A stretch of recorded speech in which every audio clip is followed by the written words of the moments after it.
Hey folks, how are things going? Summer is rapidly approaching. When it comes to Grand Blue Fantasy, we got kind of jump scared by Grand Siegfried. Not to mention, I don't think anyone was expecting to see a live 2D art 11 years into Grand Blue Fantasy. That was a real big surprise. But we just got the Koregra, so let's see what's going to be going on this month. First thing first, from the 2nd to the 16th, another Genius Alchemy event. The title got me scared a second. This is the Xeno Ifrit going on from the 6th to the 13th. About event-only weapons, of course, there's the rerun for the dagger, if you don't have the mini staff for Mana Diver, and a whole new weapon, this time a bow. That's pretty cool. Might be fairly useful for the John Wick class, but we're going to have to wait and see which stats it's going to come out with. Level 175, new challenge missions, more exchangeable rewards, but that's basically all of the updates that they've been doing to all of the Xeno fights for the past year. On the 9th, another Arthur and Mordred event added to the side stories. From the 13th, the rerun for Heart of the Sun, and if you don't have her, this is going to give you Raziel as a free character. And then, of course, we have the Jotunheim fight from the 21st. And what the hell is this? Cartman?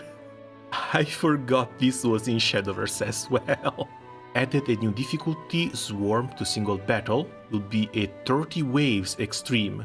The quest is intended to be cleared using a full auto feature if you don't want to manually X pluses basically. If you want to get more chunks in a shorter time, Extreme Plus is suitable, and both parties have different required formations. Okay, this might actually not be all that bad if it gives somewhat comparable amount of meat per hour to manually EX pluses. If I need to farm 10k meat, it usually takes me around 3 hours, 4 hours of manualing. But if the full auto goes up to 10 hours, 11 hours, then yeah, it's really not gonna be worth it. I would rather sit down manual a couple of hours at a time and get my meat requirement.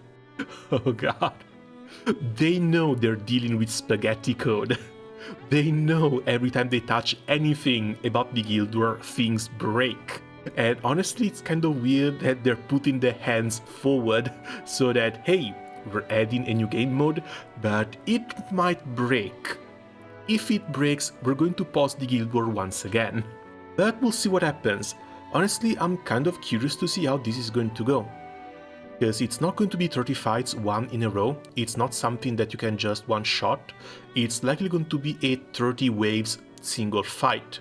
So it's very likely that you just want a decent normal attack damage team that doesn't even cast that many skills, just goes auto every single time. Honestly, I still think manualing Extreme Plus is just going to be the way. Add a new main quest. Finally, chapters 178 to 181 will be added as an episode called The Travelers to East Alucia Part 1. Please look forward to the story that will unfold in the Promised Land at the end of the skies that have finally arrived. 3 chapters, and this is still a Part 1. We waited a year and a half for 3 main story chapters. All I can hope for is that the Part 2 is already in the works and it's going to be released within 4 to 6 months. No later.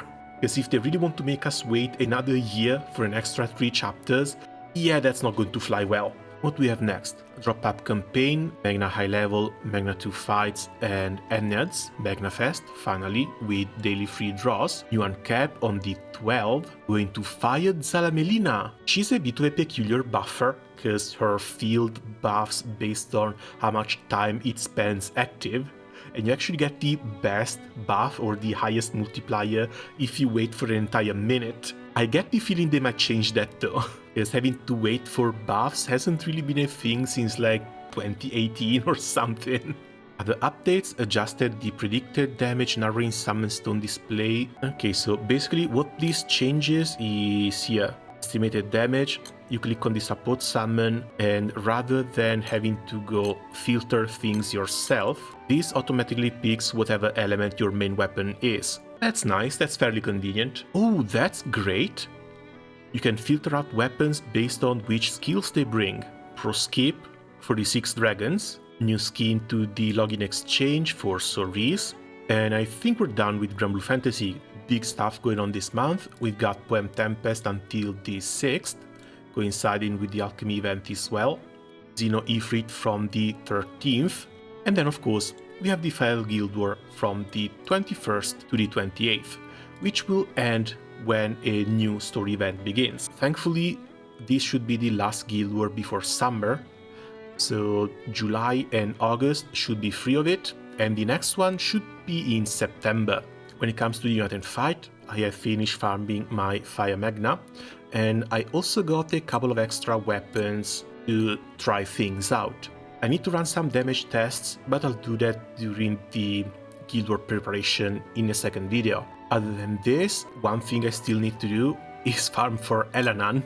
Not gonna lie, I kind of hate Arcarum, and I'm really dragging this out. I don't think I have that many materials left to farm even. It's probably going to be a 2 to 3 day slog, and I'm dreading having to go through it. The fact that they didn't release a new Fire Grand was also a very welcome change, but we have to wait and see what happens on the 15th. Them releasing a broken summer unit right before the Unite and Fight might not be unheard of, so we need to watch out for that.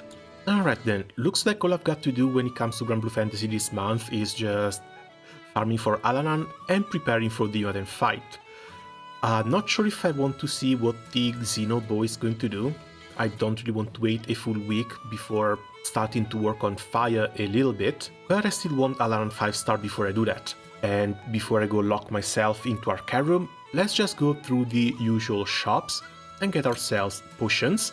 Alright, Pride of the Ascendant. When's the last time they released a new Pride of the Ascendant fight? Still got 2 Sunstones and 2 rings in here, but I'm not buying either until I need to consume them, so... Okay, weapons, all I'm missing here is the bow.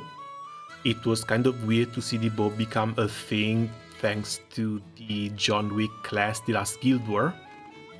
But I guess this one can wait for the next Unite and Fight. That's also going to be the last one in which I'm going to buy one of these weapons, because the collection is nice and done. Lastly, power-ups. Could get 1 brick, but I don't really have anything to bar right now, not for Fire, and everything else is just way too early to think about it. So let's get ourselves some more rings. Perpetuity, I could go up to 6 more Perpetuity ring at this point, but I've got 20 characters ringed, and I honestly don't know who else to spend these on. One of them is surely waiting for Grand Beatrix, but for the rest, I guess I can just leave them here on this shelf for a little while longer. Oh, right, before I forget. Since Mariachi gives everyone harp specialty, I need to go shard one of my Ultima weapons and remake it into an Ultima harp. Prestige, Armillas, these will likely be used during, if not after, the Unite and Fight preparation. Alright then, I guess I've got my work cut out for me, so we can move on to the next one. When it comes to Sodor Convaleria, we've just gotten the Luminous Azure event, which has been kind of nice, but the big upgrade is going to come on the 6th, with a whole new Spiral of Destiny's path completely dedicated to Inanna, and I'm really looking forward to that one. In the meantime, Estra hit 3 stars, Luvata hit 3 stars, Agatha hit 3 stars, and Kavare as well. I've got a lot of characters that I still need to farm memory shards for, which is why I've been working on a little something to help me figure out which characters are the best ones to focus on early. And I think I went a bit overboard because I also picked the entire list for all of the characters available and they're going to be released, down to SP Inanna and SP Meta, which is currently 6 months away. This is part of a bit of a larger project though, and that should be coming out soon as well. While we wait for a new Voyage of Destiny to come out, let's just go do our usual shop rounds. These apparently reset monthly, but we haven't been getting the Astral Shards to buy them. Fingers crossed we're going to get a new event next month for these items. Please be a flint ring. Okay, Crystal Burst Armor, not that bad. And one more Feast X, nice. I almost have a full second copy now. We know there's going to be a big announcement next Friday, and we know said announcement is going to be for the first anniversary big content patch, but sadly they don't really have a calendar. We need to be a little bit more patient. When it comes to Genshin, we should be on the tail end of the 5.6 version. Managed to get my Escoffier right here. She still needs some skill levels, but she's doing okay. When it comes to Ayaka and Ganyu especially, you can kind of feel their age. So she's waiting for Skirk. She's eagerly waiting for Skirk, which should be coming out on the 17th. Alright, I haven't touched these since last month and we have a whole 10 pool. Let's see if we can get lucky this time. Just a 4-star. And a Favolio Sword is still a pretty good 4-star too. Oh, double. Nice. I should be able to hit Skirk with back almost to 300 pulls. So even another guaranteed. We don't even know if Titsarisa is actually going to be released at this point. We're going to have to wait and see what they're going to do for Note Kai, but if I get Skirk and I skip 5.8, I should be fine getting at least 3 new characters before 6.3. And with this, we can move on to Star Rail. The Hyacinth pulls went actually great, and she's here for 9 more days before Cypher's release. 120 left over.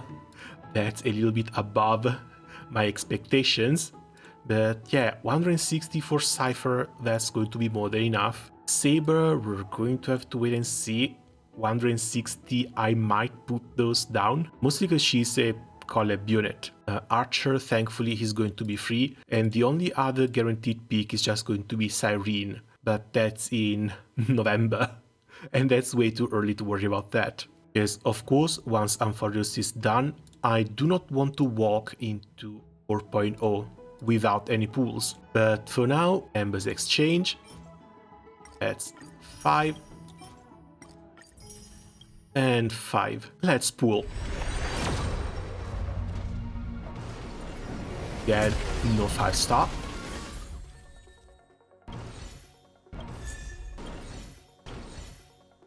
Probably stream part 2 once Cypher comes out, because I want to finish this story as well. In the meantime, I guess it's Zenless time. Current banner is going to be available for 4 more days. We have 2.0 release on the 5th with Yijuan release as well. I heard apparently there's going to be 160 pools available throughout 2.0. So even though the last character I've gotten has been Vivian, and I'm on a 50-50, there should be more than enough pools to actually guarantee the new Void Hunter. And if she's anything like Miyabi, that's going to be another game-breaking unit. Still, all we have to do at this point is wait, and I guess while we do wait, let's go get our tickets. We're also going to have a selector for a standard character and a pickup standard weapon, which I'm not sure where I want to use.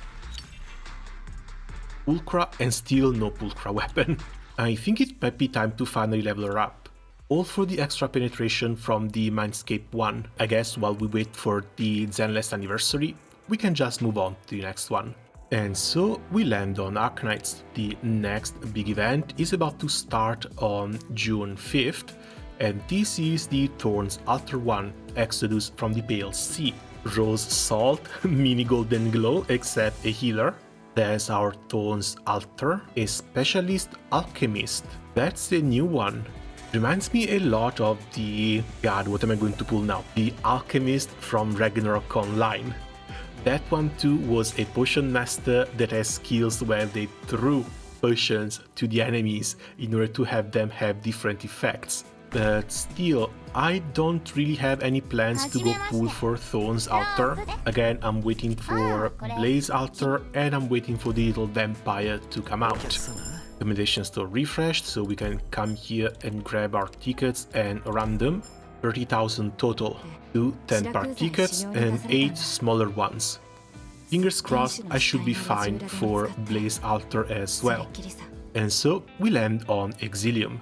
I'm gonna be honest here, the lack of hard content has been kind of putting me off, because most of the events can be just full autoed, but hey, The girls remain cute as hell, and I'm not really going to drop it just for that. When it comes to the gacha, Yohi is honestly extremely cute, but rather than going for a physical support, I opted for getting my Centauri C instead. This way I finally have a full fire team as well. Physical is sadly missing, electrical we have basically nothing, and I think the next character to be released is going to be one of the Diane sisters, but that's going to be another physical character that I think I can safely skip for now. Growth stack, there we go, last 5 tickets. Standard pools, this is 1 month, that's another pretty decent chance at Jeonju. Let's go!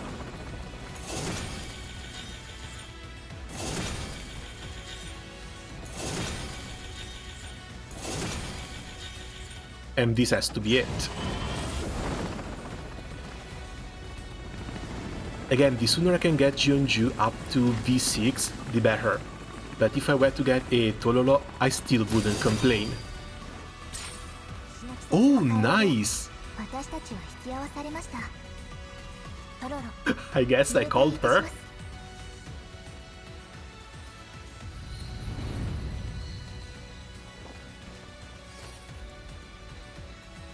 Again, it's Tololo, Jeonju, Pericia, and Sabrina as well. All good, all wins. Fantastic. Even though I guess this counts as a 50-50 loss for Jeonju. That is a V4 Tololo. Extra action, crit rate 2, phase boost, pierce 2 for 2 turns. Cute and strong.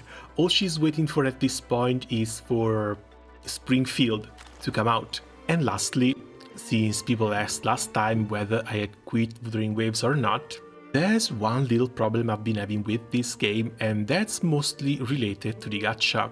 I know this is just me, but I keep losing 50-50s.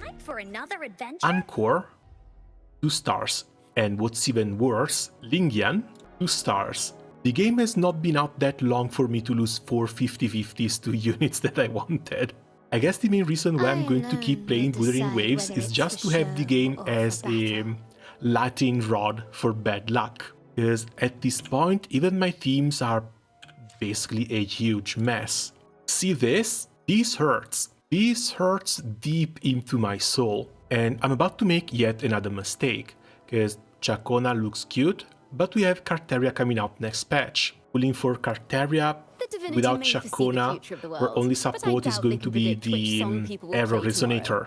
And I guess I just bricked my account at this point.